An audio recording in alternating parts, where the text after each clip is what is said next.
we are able to say like, oh, that person deserves it, like so easily if we can like trace it back to like whatever they did to begin with. And that is like so perfectly encapsulated with the American prison system.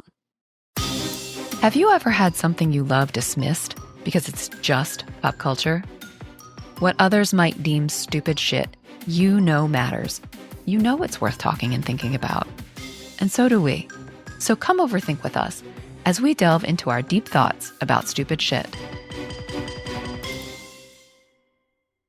I'm Emily Guy Birkin, and you're listening to Deep Thoughts About Stupid Shit. Because pop culture is still culture. And shouldn't you know what's in your head? Today, I'll be sharing my deep thoughts about the 1994 Frank Darabont film, The Shawshank Redemption, with my sister, Tracie Guy-Decker, and with you. Let's dive in. So, Trace, I'm pretty sure you've seen this film. I have. Tell me what's in your head about it. Like, I have like a whole bunch of like Polaroids in my head from this film. So like, I don't know that I actually have a plot, but like I have Polaroid like vignettes. Like I know the guy was accused of killing his wife and he didn't do it and he ends up in jail and he's really good with money and like cooks the books for the warden, which gets him special treatment, including like his rapist gets beaten till he's paralyzed, but also the guy who actually did kill his wife gets shot and they make it look like he's trying to escape so the warden can keep him. And he gets out with his rock cutting thing that's inside the Bible. And he's friends with, what's his name, Morgan Freeman? And this sounds like a fever dream, the way you're describing it. Totally. Yes, that's how it is in my head.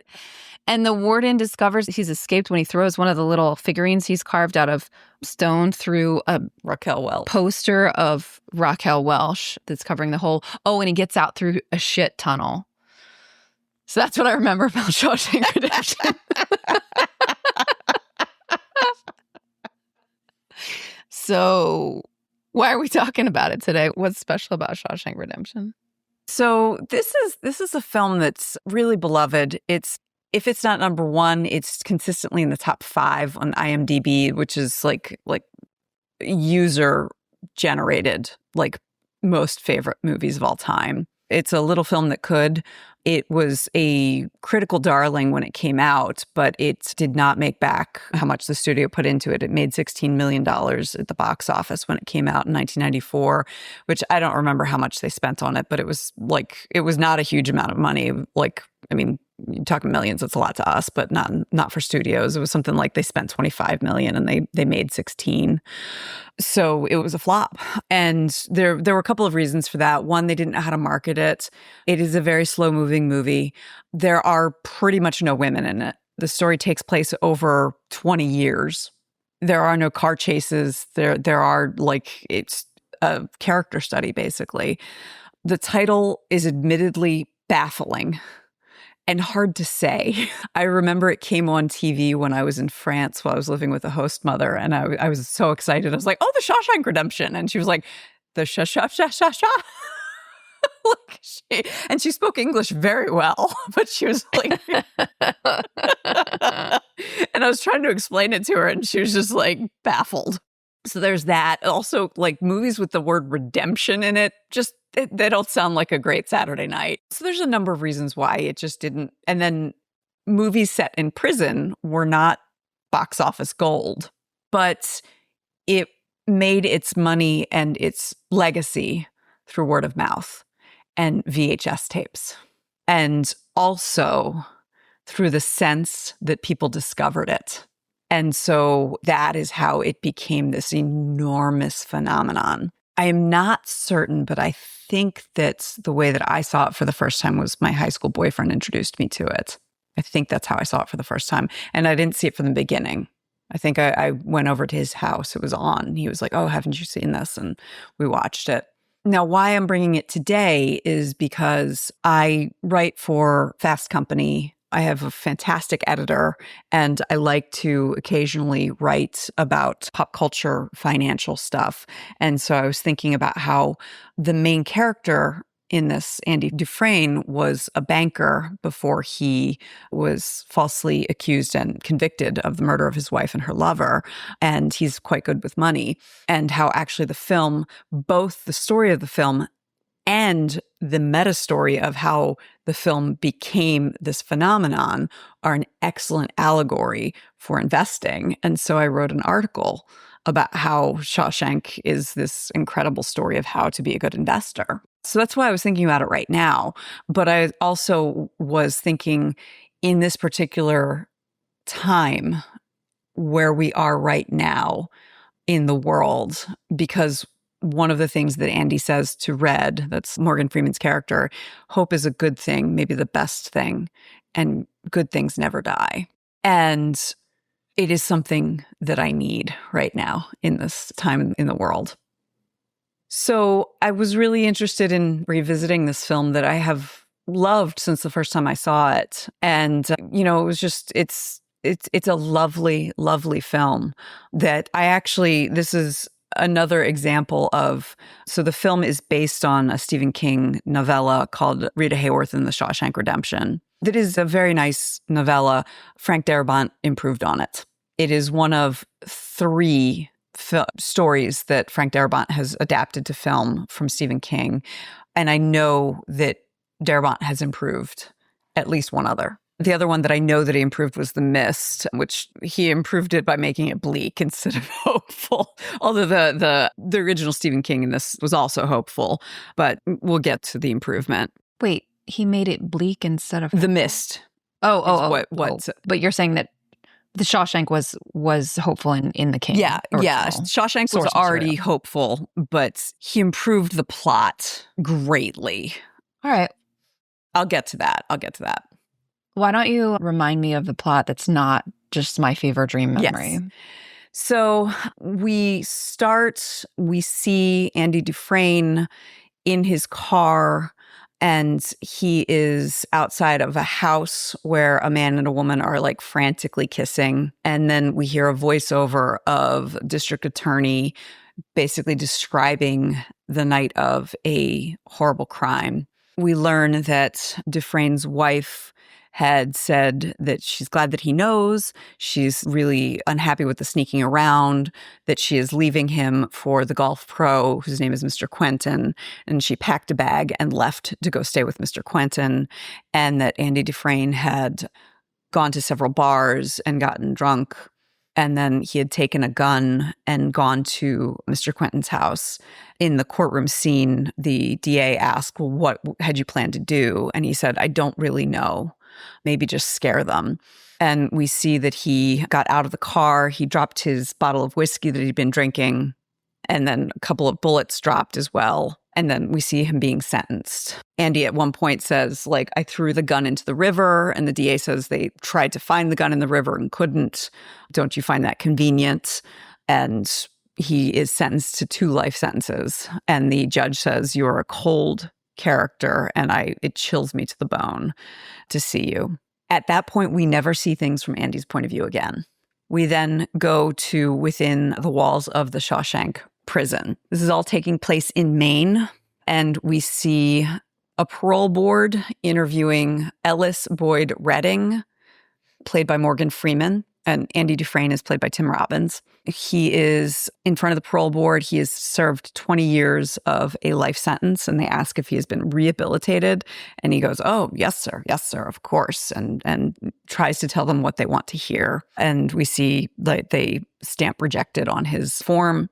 And in the prison yard afterwards, he is talking to some of the other guys, and they're like, yeah, them's the breaks. I'm scheduled to be rejected next week. Hey, I got rejected last week. And they see the bus coming in to bring the new inmates. And they are betting with each other over who is going to cry first that night. And Red bets on Andy. And through the voiceover, Red talks about it's probably not a great thing to be betting on who cries the first night, but it's something to do. And he bets on Andy because he looked like a stiff breeze would have blown him over. And he didn't think much of him when he first saw him. Andy does not cry the first night. Another man does. He's an overweight man. And one of Red's friends, Haywood, bets on him. He cries to the point where it brings Captain Hadley, who is the captain of the guards, who is a cruel, sadistic man who beats the fat man, and leaves him in the center of the cells. The next morning, the rest of the inmates pay up to Haywood, who is in a great mood because he's won the bet. And so he asks another inmate who is working the infirmary, like, how's my horse? Because that inmate says dead. They left him overnight. By the time the doctor came in, because the doctor had already left, by the time he came in this morning, there was nothing anybody could do. And Haywood feels guilty and is lashing out. And Andy asks, what was his name? And nobody knows. And Haywood lashes out at him. We meet a few other inmates, including Brooks, who is a very old man. Andy at the meal finds a grub in his food and pulls it out. And Brooks says to him, are you going to eat that? And Andy says, I wasn't planning on it. And he's like, do you mind? Brooks takes it and goes, nice and juicy. And Andy's like, what are you doing? Brooks opens up he's wearing a sweater, and inside of it, there's a baby bird, and he feeds it to the baby bird. And Brooks says he fell out of his nest over by the plate factory. I'm going to hold on to him and take care of him until he's able to fly on his own. And he's named him Jake, and he's a crow. So there is kindness within the walls of Shawshank. We meet the warden. His name is Warden Norton. And Norton is a hypocrite. We learn very early on. He says, put your faith in the Lord. Your ass belongs to me. You will not take the Lord's name in vain in here. But it's clear that he looks the other way when it comes to the captain beating up the inmates, when it comes to the inmates abusing each other, that sort of thing. The first 2 years are very rough on Andy. He comes to the attention of a group known as the Sisters, led by Boggs. Red warns him about them. He says, they've taken an interest in you. And Andy says, would it help if I tell them I'm not a homosexual? And Red says, neither are they. You'd have to be human first, which I think is a very interesting line for 1994. And he says, bull queer, they take by force. They don't know anything other than that. And so there are several scenes of Andy being cornered by these men and Red saying over, in voiceover, I wish I could say Andy fought the good fight and fought them off. But life in Shawshank was no fairy tale. And talks about how every once in a while Andy would show up with fresh bruises, and he would never said who did it, but we all knew. And, nothing would happen to Boggs and his gang. It continued that way until 1949. In the spring of 1949, the roof of the license plate factory needed to be retarred, and they needed about a dozen volunteers to do that. Now, Red is the kind of guy who can get things for you. So he's got this kind of underground smuggling that he can do. So he's got connections. And so it just so happened that he and a few of the guys he knew got the job to do the tarring. So it only cost them a packet of smokes each to do that. And Red got his 20%, his usual 20%. They're tarring the roof when they hear Captain Hadley complaining that his brother died and left him $35,000, which I looked up, and I think it was $450,000. So it's in 2025 money. So it's a significant chunk of change. He's complaining because he's going to have to pay so much in taxes and this, that, and the other. And Andy, because he was a banker on the outside, his ears have perked up. So he wanders over to the captain, and his friends are like, what are you doing? What are you doing? And he says, do you trust your wife? And the guard is like, I think he's about to have an accident, and almost has him over the edge of the roof when he says, because if you trust your wife, there's no reason you can't keep every single penny of that money. And he very quickly explains, IRS lets you give a one-time gift to your spouse of up to $60,000, which I'm sure you would have figured out, you would have known, but like it'll cost you to pay a lawyer to do the paperwork. But I would do it for almost free. Do the paperwork. You just need to get the papers. The only thing I'd ask is 3 beers apiece for each of my coworkers. And so he ends up getting the beers. And from there, because the prison guards and warden and all know that he is very good with money, they start relying on him to do financial stuff. Now, I forgot to mention prior to this, he first met Red because he had asked him, like within the first month or so of being there, to acquire him a rock hammer, which is, he said like a small pickaxe that you use for carving rocks, because he was a rock hound on the outside and he wants to continue that hobby on the inside as much as he can. It would be contraband, but he can hide it. It's something that Red can get for him. So from that, he had been working in the laundry. So the warden has him start working in the library. He doesn't say why. He just says, I'm going to have you be Brooks's assistant. Library is in the basement, and it's like all moldy Reader's Digest condensed books and Louis L'Amour and stuff. And so he's like, why would you need an assistant? And then Hadley brings another guard down and says, that's the one, and leaves. And the guard says, I wanted to set up a trust for my kid's education. And so it's clear that they want someone to give sound financial advice. So he's a pet. And because they can do that for basically free, they allow Andy to have his own pet project, which is he wants to improve the library. And so he asks the warden for money for the library. The warden says no. So he says, well, what if I write directly to the state senate? And the warden says, they're going to say no. He's like, well, what if I write them every week? They can't ignore me forever. And the warden says, well, yes, they can, but write to them if it makes you happy. I'll even mail the letters for you. And so Andy starts sending them a letter every week. During that time, we see Brooks ends up getting paroled. He has been there for 50 years. He is now in his 70s. He is upset when he gets paroled, and he actually takes a knife to Haywood to try to be allowed to stay. And Red explains because Andy doesn't understand it. He explains he's been institutionalized. Inside here, he's an important man. He's an educated man. Out there, he's nothing. He's been institutionalized. Like these walls, at first you hate them, and then you get used to them, and then they become like a kind of safety. You rely on them. So we see Brooks, at this point, it is now 1955. He has been on the inside for his entire life. He's in a halfway house. He gets a job bagging groceries. He's got arthritis, so his hands hurt all the time. He had seen an automobile once when he was a kid, and now they're everywhere. And so he sends a letter to the inmates saying he had to let Jake, the crow, who's all grown up, go because he can't take care of him anymore. You see him feeding the birds, hoping that Jake maybe might show up and say hi, but he doesn't. And so he says, I decided I don't want to stay anymore. And I doubt anyone will kick up a fuss for an old crook like me. And so in the lonely old room in his halfway house, he packs his bag. He carves, Brooks was here in the railing at the top of his room, and then he hangs himself. And it's just heartbreaking.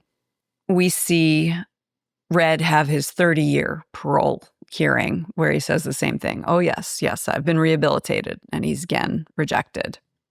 At the same time, Andy becomes the de facto financial planner. That's when the captain of the guard attacks the lead sister, Boggs, so that he never walks again and is transferred to a minimum security hospital. And no one ever touches Andy again.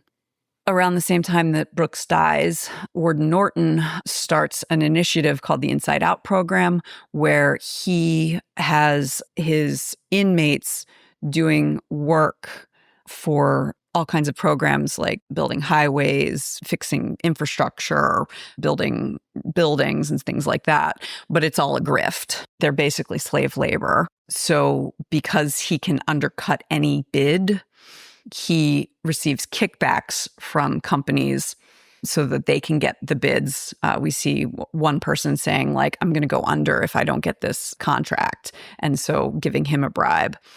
And so Andy is the one doing all of this, getting all of this dirty money and then laundering it. Andy's explaining to Red that he has created a false persona named Randall Stevens, who is the one behind all of that, so that he can launder the money so it will never come back to either Norton or Andy, so that there's no real person to blame. And Andy says because he knows the system, he knows the cracks in the system. So Randall Stevens has a birth certificate, a social security card, a driver's license, and all of that. And he's got the bank accounts in a dozen different banks all over Portland. And so he's the one that you can blame. And so he's the one handling all that. And Andy says, I was an honest man on the outside. I had to come to prison to become a crook. And Red says, do you want to be doing this? And he says, well, because I do this, I'm allowed to take care of the library because it works. Him sending these letters, he sends one a week. And after 6 years, they sent him a box of remaindered books from the library and $200. So he starts sending 2 a week until they realize he's not going away, and they send $500 a year. And they have the best prison library in New England, that they make the Brooks Hatland Memorial Library after Dear Brooks. In 1965, a young man named Tommy Williams comes in for a 2-year stint for breaking and entering. Andy takes him under his wing because he'd never gotten his high school diploma to help him get his GED. And at that point, Andy has learned not to talk about what brought him there because everyone claims they're innocent. And so he says what everybody says: I'm innocent, lawyer fucked me.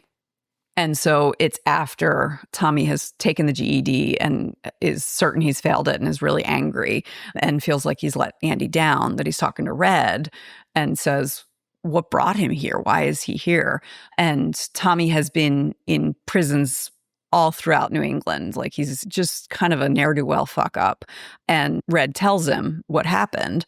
And Tommy goes white and he says he had a cellmate who bragged about having killed a man and the tasty bitch he was sleeping with, and that some banker got fingered for it and went to prison for it. So Andy goes to the warden to tell him, like, we can reopen my case.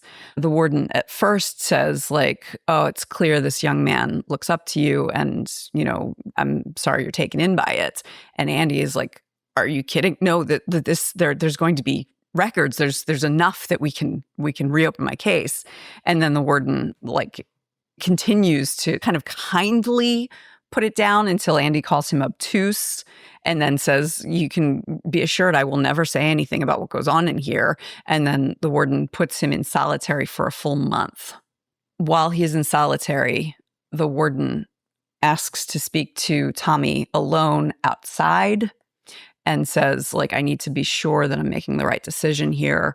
Are you telling the truth about what you heard from that cellmate? Would you say that under oath? And Tommy says, yes, I'm telling the truth, and just give me that chance. The warden says, that's what I thought. And he, like, kind of looks up and gives a signal, and the captain shoots Tommy.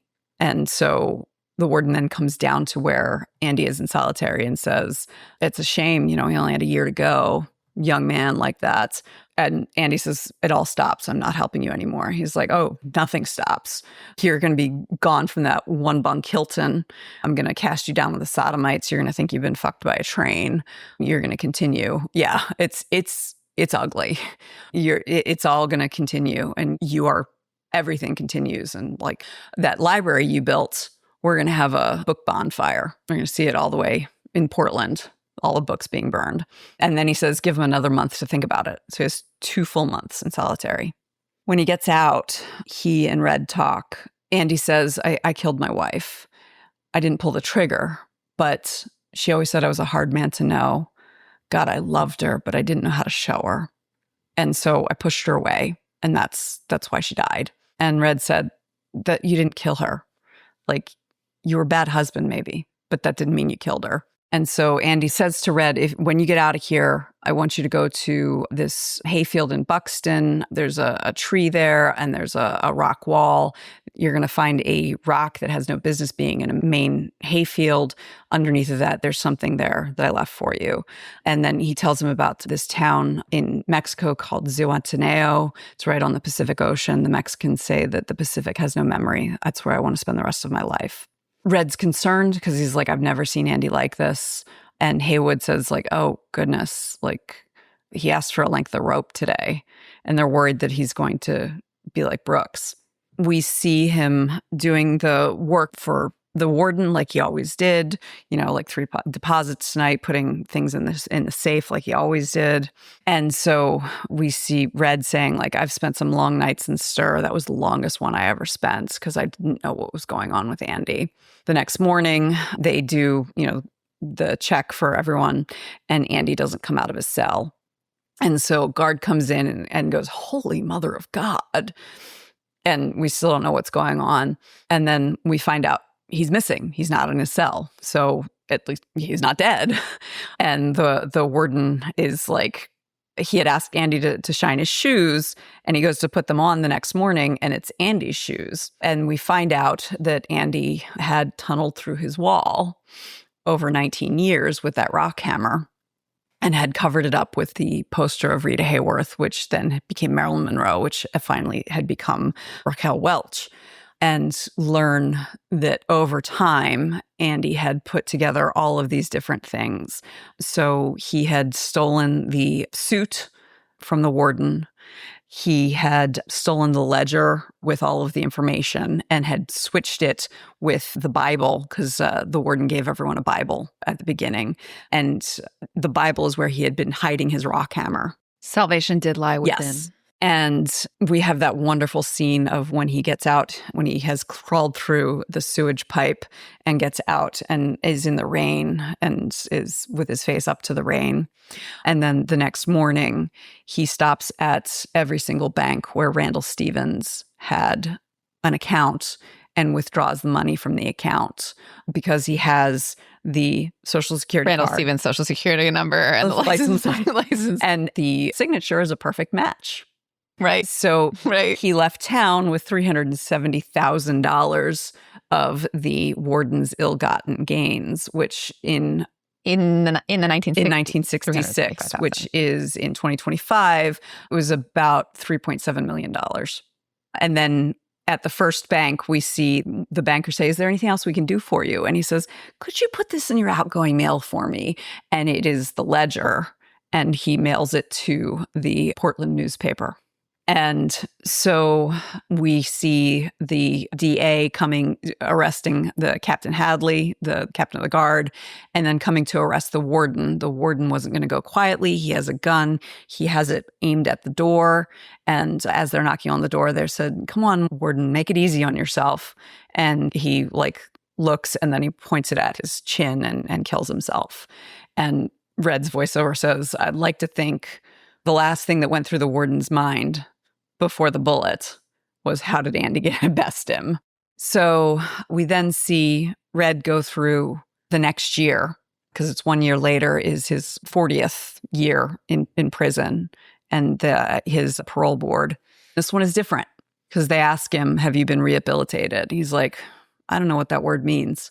And they start, well, it means that he's like, I know what you think it means, but it's a bullshit word.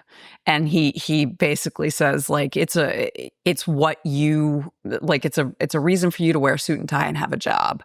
And he's like, well, are you sorry for what you've done? And he's like, I look back on that kid who did that terrible crime and I wish I could talk to him. I wish I could tell him what's what, but I can't. That boy is gone and all that's left is this old man. So, just stamp your stamp because I don't have time for this shit. And they release him. So we see him going through, he basically gets the same life that Brooks did. And we see that it suits him as badly as it did Brooks. And the only thing that keeps him from going down the same path Brooks did is the promise he made to Andy. So he goes to that field and he finds what Andy buried. And it's a tin box. And in it is an envelope full of cash and a letter that says, "You've come this far. Are you willing to come a little farther? Do you remember this name of the town? Zewataneo. I need a man to help me." Because Andy had said he wants to get a worthless old boat and fix it up, and he wants to start a hotel.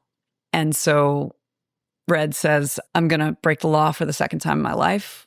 Parole violation this time." And he says, "And I doubt anyone's going to kick up a fuss for an old crook like me," just like Brooks said. We see him buying a bus ticket. And he's like, I'm so excited. I can hardly sit still. I can't wait to see my friend again. And the last moment we see is them on the beach. Andy is fixing up an old boat and Red approaches him. And apparently this was the first scene they filmed, which worked out well because they didn't know each other that well. And so there's that like hesitancy of friends who haven't seen each other in a while, but they're glad to see each other. And then we see them embrace. And that's the end of the film. Wow. You did not say shenanigans ensue at There are no shenanigans that ensue. So, where do you want to start?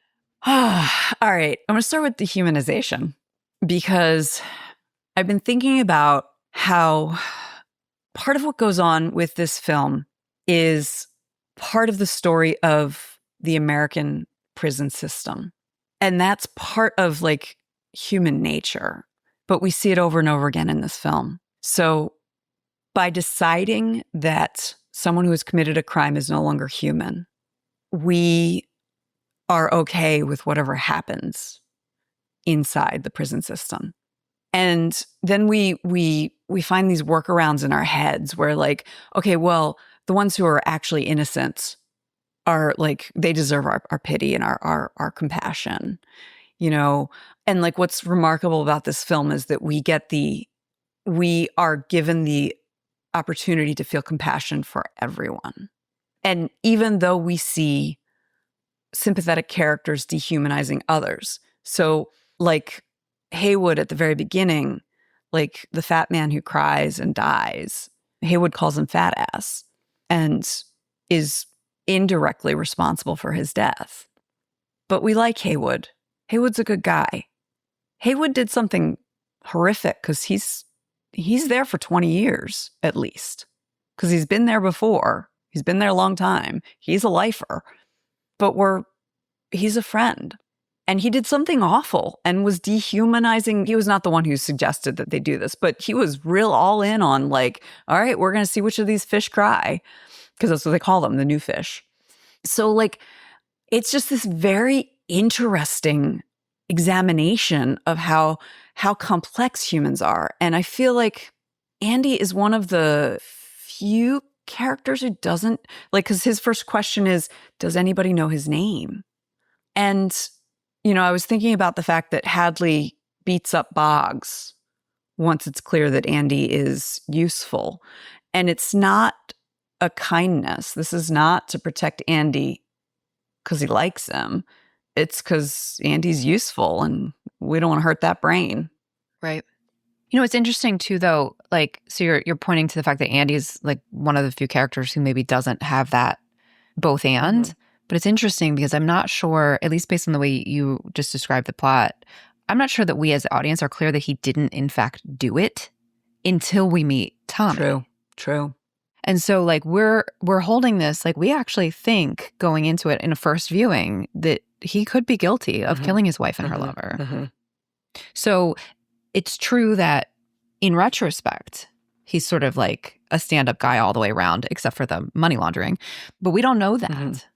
And he did for complex characters. Did get drunk and take a gun to the guy's house where his wife was. Right. So, and last night as I was watching it, I had this thought that like where's his grief over his wife? And then I was thinking like, well, she said he's a hard man to know. And like throughout, he plays everything close to his vest. So like, just because we don't see his grief for his wife doesn't mean he's not feeling it. You know, that. Yeah. So I was thinking about that dehumanization in part because right near our house, there is a new billboard up that says, imagine going to a music festival and never coming home. And it's in reference to the October 7th attacks in 2023 in Israel. And because I see so many signs that are pro-Palestinian in a way that is worrisome, that it is worrisome because it is like erasing... Dehumanizing Israelis. Yeah, it's dehumanizing Israelis. Yeah. And erasing the agency of Palestinians. So it ends up dehumanizing Palestinians as well. Exactly. I was thinking about that as I drove past it this morning, and about how we are able to say like, oh, that person deserves it, like so easily, if we can like trace it back to like whatever they did to begin with. And that is like so perfectly encapsulated with the American prison system. And then especially when it comes to like, prison rape is a joke so commonly in American culture. Yeah. I was just thinking that Red says you have to be human first to be homosexual, which is an interesting, like in this specific thread that you're pulling on about dehumanization. Wow. I'm not sure where to go with that. Well, it's a moment that I'm glad was in a 1994 movie, in a moment that was taking place in 1947. Yeah. Because it could so easily have just been homophobic. Right. But instead, it actually divorced homosexuality from the sadism. Yes. Yeah. It was making it clear, like, they're not doing this because they're gay. Yeah. This is not about sexual pleasure. This is about deviance in terms of, like, sadism, in terms of power. Yeah. And they are no different from Ward and Norton and Captain Hadley. Right. So that I find it really fascinating. And what is like really lighting up for me is like the fact that this is such a beloved movie for Americans when we have such a problem with our prison system. Like, talk about both and. I mean, in some ways it makes sense though, because it allows us to feel like we're doing the right thing. Because like, oh, but I love Shawshank. Yeah. Right. I feel the same way about To Kill a Mockingbird. You know, like people can love To Kill a Mockingbird without doing anything at all to fix the bias in the so-called justice system. Yeah. And that brings me a little bit to, now I hadn't seen it, and it's because like we're nice Jewish girls, but people see Andy as a Christ figure, which once it was pointed out to me, I was like, oh yeah, of course they do. And even the way he stands in the rain, I'm like, oh yeah, like death and resurrection. Okay, I gotcha. Yeah, because they think he's dead. He's dead. When the morning, but the cave is empty. Yeah, and even like there's a removal of the rock. There's even there was a suggestion that the moment with the beers is like the Last Supper, which I was like, I'm not following you here, but okay. Because he didn't partake. I don't know. Okay. He has disciples, and like he is without sin, unlike the rest of his disciples, unlike the rest of us. There is the moment where he plays the opera, which everyone stops and listens, and we see men in the infirmary rise from their beds, so he like actually even heals the sick. So like I think that's all right on. I definitely see that, although Darabont makes it clear that he did not mean it that way. And I think Tim Robbins is atheist and is just like, nah. So I think that goes to how Americans can love this film and not necessarily see the irony and the hypocrisy of it being an indictment of our prison system, and still love this movie and not do anything about it. Yeah. And then there's also the fact that we never learn any backstory of the horrible crimes that any of these characters committed, with the exception of Tommy, who he's a petty crook, like was there for breaking and entering. It's all like small time crime. So breaking, entering, he stole a car, like it's a bunch of little things that he's done like a little bit of time for every time. And so the film is set up in a way where we can see the humanness of these men without knowing the monstrousness that they are also capable of, while showing us the monstrousness the mundane monstrosity of the warden and the guards. Right. Which that's part of what makes it an effective film. But at the same time, every single man and woman who is serving time is also human. Right. No matter what they have done. Right. And they are just as capable of salvation and redemption as Red and Haywood and Brooks. So it's a both end. It's a both end. Yeah. So I want to talk about money. Yeah, let's talk about money. I mean, it's you. It's me. So one of the things that, like, this movie always appealed to me, in part because money's a tool for Andy. And I suspect that Stephen King, just based on a couple of the things that I've read about him, I've read of his, that he doesn't necessarily look at money the way that I do, but just the way that he was raised and a couple other things. I think he looks at money as a tool sort of the way that I do. Mm-hmm. Because I really appreciated that for Andy, money wasn't just his job as a banker. Like, that it wasn't just what he did on the outside. While he was listening to the guard complaining about this inheritance, like, the rest of Haywood and Red were like, yeah, poor Hadley. It's gotta be which is, it's gotta be rough. Gotta be rough, $35,000 falling in your lap. Andy didn't just hear that and go, meh, meh, meh, meh, meh, which is a natural reaction. He is like already 2-3 steps ahead, going like, I know what is going on with that. I know how to help him. I know how helping him could help me. And I know I can take a calculated risk right now by approaching him. Mm-hmm. Because approaching him is risky. I mean, he could have, if he had not timed it right, killed him. He could have ended up dead or like most of his body broken. Badly. Yeah. Right. Mm-hmm. So that, to me, I find really, I find it fascinating, in part because I think that people who think about money that way think about money that way. Like, people who tend to have that nature. Also, like, the other thing I appreciate about Andy as a character is that he thinks about time that way too. The fact that he writes a letter a week to the state senate, he recognizes that his punishment is time, but that also means that he has a benefit. A currency. Yeah, he has a currency that the people on the outside don't.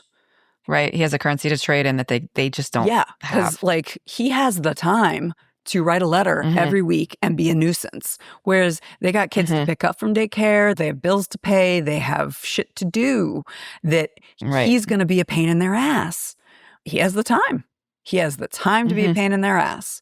And, like, other inmates are not able to see time as currency that way. Now, you do hear about, like it's very common to hear about inmates becoming, like, really buff because they use the time currency to exercise and stuff like that. Right. That's a lot more common. But using time currency to get a different kind of goal, less common, I think. And to agitate for the outside. Yes. I feel like we also hear about a lot of inmates who read a lot and actually do. Yeah. Or they'll educate themselves and stuff like that. But agitating for the outside, using that time currency to affect others outside. You'll hear about inmates who become, like, experts in their own case and that sort of thing. Yep. But he's agitating for the outside to improve other people's lives, not his own. On the inside. Yeah, on the inside. Yeah. I just find that fascinating. And I feel like that goes hand in hand with that understanding of money as a tool. There's a couple other things I want to talk about. I know we're running low on time, but the other thing that I think is lovely about this movie is it shows male friendship in a way that is very unusual, because these are two male friends who are not engaging in a car chase, trying to defuse a bomb, fighting over a woman, like trying to save a MacGuffin. They are just spending time together and talking. Like, they play checkers. Andy offers to teach Red chess. They're talking philosophy. They're telling jokes. It's an intellectual and emotional intimacy. Yes. And you don't ever see that. It's beautiful. And, like, you saw me tearing up when I was saying when they meet at the end. Like, Red talks about when after Andy is gone before his parole, how much he misses his friend and Mhm. how excited he is to see his friend when he's on his way to Zoetaneo. And recognizing, like, Hollywood never recognizes the importance of that kind of intimacy. Like, Very rarely. in Hollywood, we get to see romantic intimacy and we get to see parent-to-child intimacy. And that's pretty much it. For the most part, yeah. Well, it's sort of slow storytelling. Yes. Like, to really convey it well, it's slow. And that's not the way that Americans have been taught to expect their entertainment. Yes. And that is part of, like, this movie breaks a lot of rules. It's a 2-hour and 20-minute movie. It's a long movie. It's a long movie. It takes place over 19 years. Actually, it takes place over 20 years, come to think of it. 1947 to 1967. And it doesn't have like a traditional narrative arc. It's kind of a series of vignettes. The action really is in the like last, I don't know, third of the film. It's a character study. It's hard to say is I tend to think that stories with a narrator, even if the narrator is like focusing on one character and that character is supposedly the main character, I think that it's about the narrator. I tend to think that because Red is the one who has a real arc. Like, he's the one we see change from that first parole board hearing to the end. Right. He goes from being very cynical to accepting Andy's view of hope. And Andy doesn't actually change much. No. Now, he does accept some sort of responsibility for his role in his wife's death. Right. Even that I think we're meant to question. Yes. Yeah.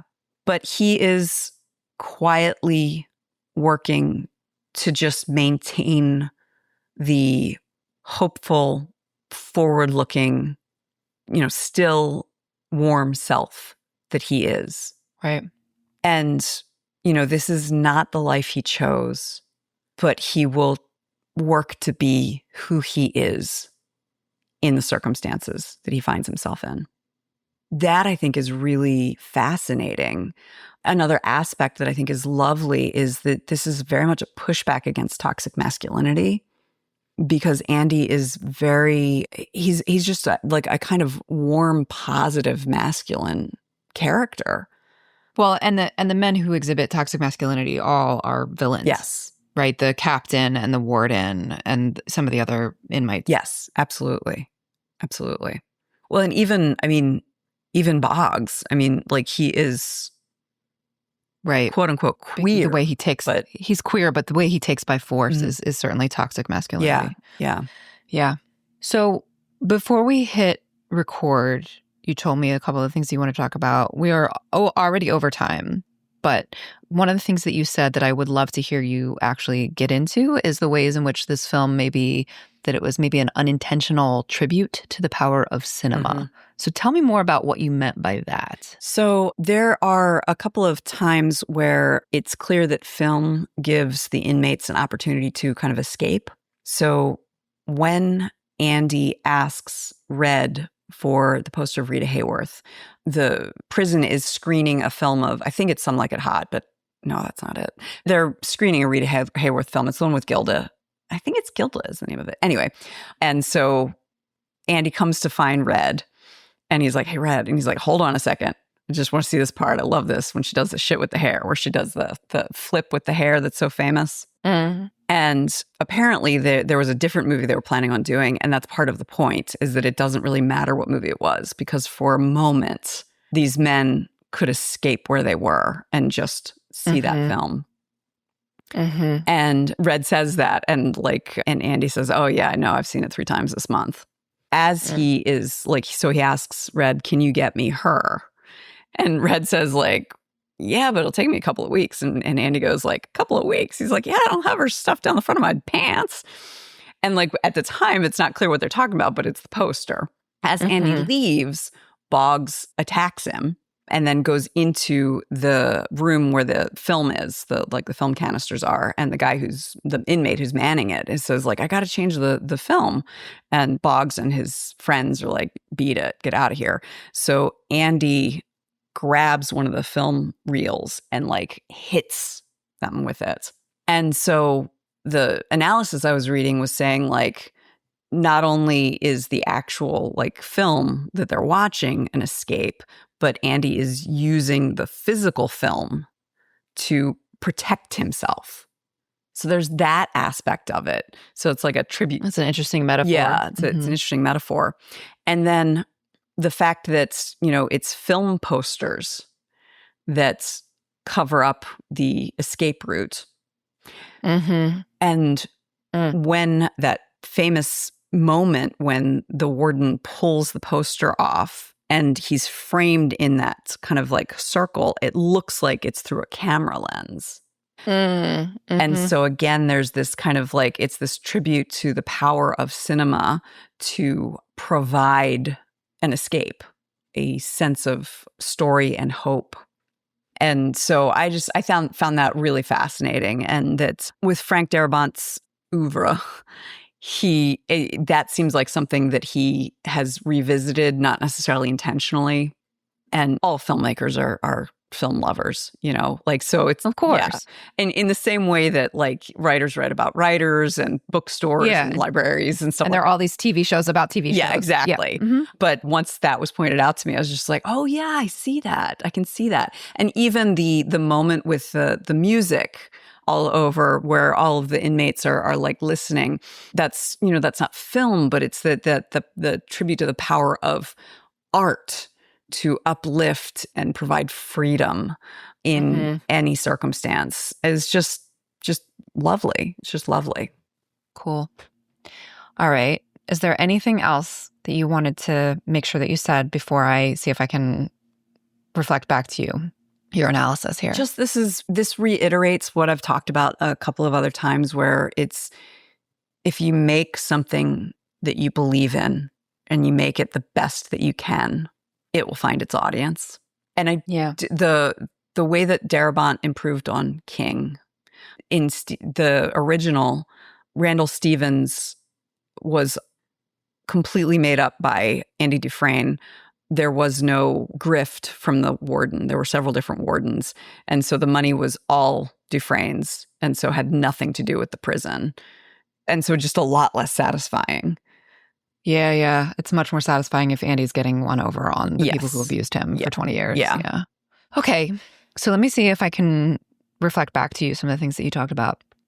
So I'm actually going to start with the fact that like we're over time on this because this is like a long story. And part of the reason it's a long story is because it's a story about intellectual and emotional intimacy, which is not something that happened. You don't say shenanigans ensue when you're talking about intellectual and emotional intimacy. And therefore, it's actually not a story that we get very often in Hollywood. It is not the way that Americans have been taught to expect their entertainment. And so there's something really refreshing and beautiful about this.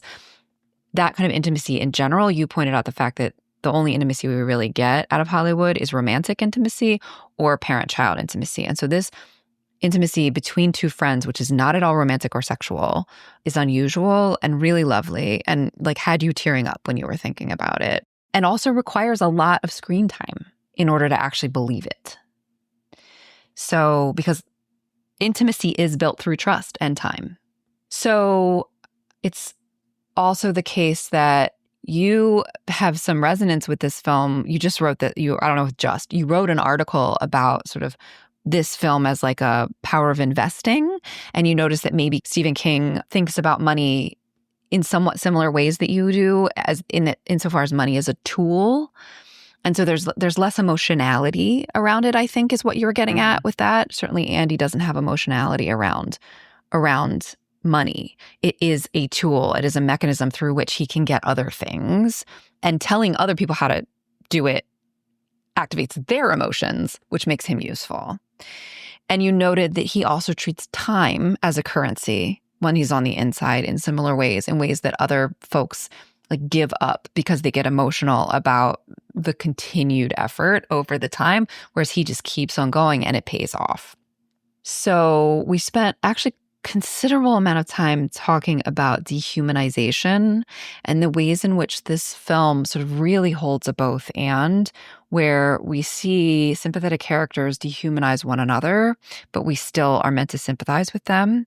There's also this deep irony and hypocrisy in this beloved film, which is in many ways could be seen as an indictment of the American prison system, but which has led to seemingly unchanged attitudes among this population who loves it about the prison system.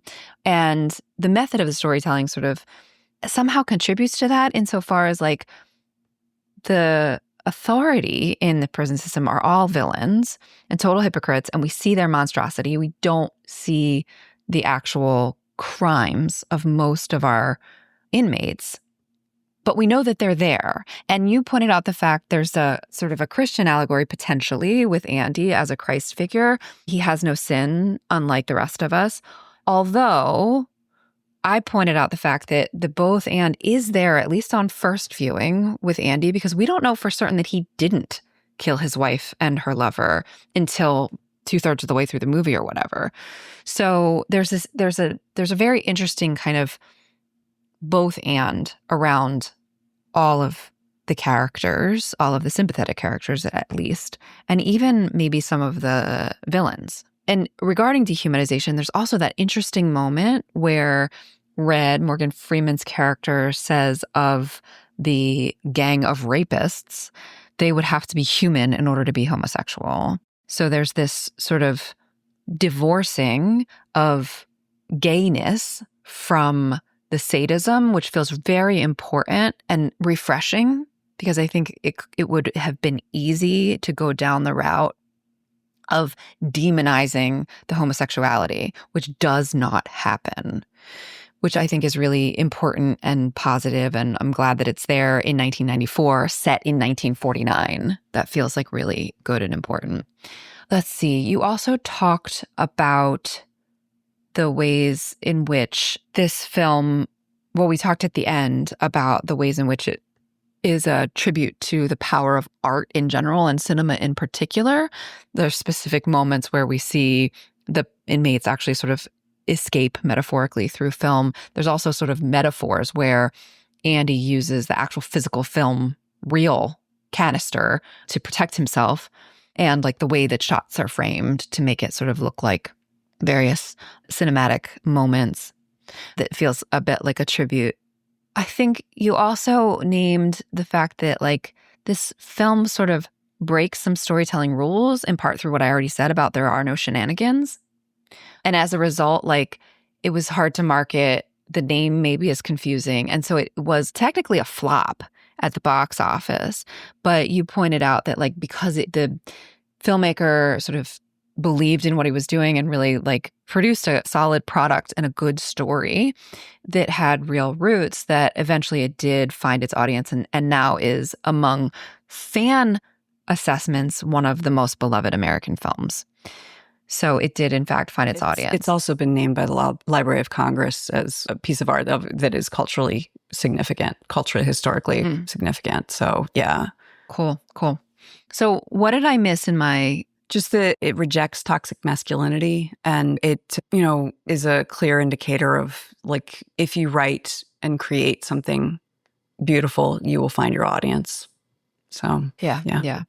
I think the last thing I'll say is that you pointed out the fact that this film, that the filmmaker actually improved upon the original source material by sort of tightening the storytelling so that the payoff for Andy is also a comeuppance for his abusers. That connection was missing in the original King novella. And I think that does like tighten it in a way that makes it very satisfying. Oh, it's so much better. I was so disappointed because I saw the movie first, then read the novella, and I was so disappointed. Yeah. Well, this was a very big departure from our last, but it was fun. Thank you for sharing your deep thoughts on this. And so next week, I think we have a guest coming. Yeah, next week, my dear childhood friend, Jen Book Hasselsordt, is bringing her deep thoughts on Hook in particular and her lifelong love of Peter Pan in general. Cool. I'm excited to have Robin Williams on the show again. Always. All right. See you then. Until then. This show is a labor of love, but that doesn't make it free to produce. If you enjoy it even half as much as we do, please consider helping to keep us overthinking. You can support us at our Patreon. There's a link in the show notes. or leave a positive review so others can find us. And of course, share the show with your people. Thanks for listening. Our theme music is Professor Umlaut by Kevin MacLeod from Incompetech.com. Find full music credits in the show notes. Thank you to Resonate Recordings for editing today's episode. Until next time, remember, pop culture is still culture. And shouldn't you know what's in your head?